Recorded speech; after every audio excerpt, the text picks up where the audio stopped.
Okay guys, reaction tayo ulit part 2 ng Beanie Pen Shop Wanderlust.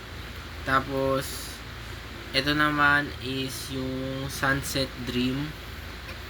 Meron siyang watermelon, yung scent niya watermelon, lemon, orchid, vanilla, giant hyssop.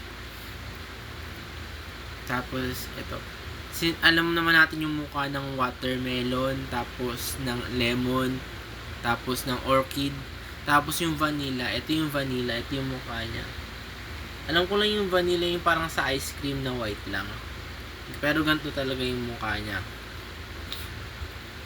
Tapos nakalagay dito giant hyssop. Sinearch ko, di ko alam yun. Tapos ito pala yun, flower pala siya.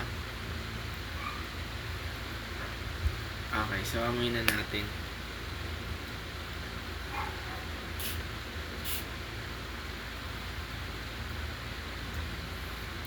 Ano siya? Warm, creamy, tapos cool and dreamy yung kanyang feeling. Ang light lang ng amoy niya. Okay, tapos next. Chasing Waves. Ito, leafy green, tapos green rosewood, ilang-ilang, wood, tapos sandalwood. Ito, alam natin yung leafy green, tapos ito naman yung mukha ng rosewood. Literal na kahoy siya.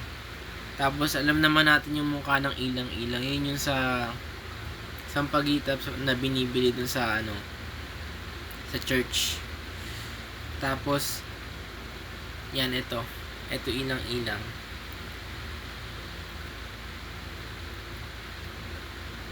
Ay, rosewood pala to. Tama, rosewood. Tapos ito naman, search ko yung sandalwood.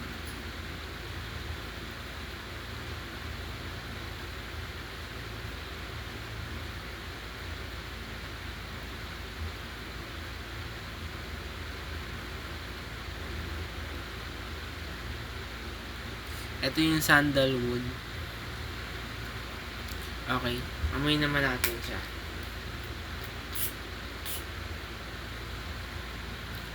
Very siya tawag dito, refreshing, tapos aquatic. Very siya tawag doon, sariwa, presko yung amoy nito. Lahat to 119 is tig-isa. Yan. Thank you for watching. Bye bye.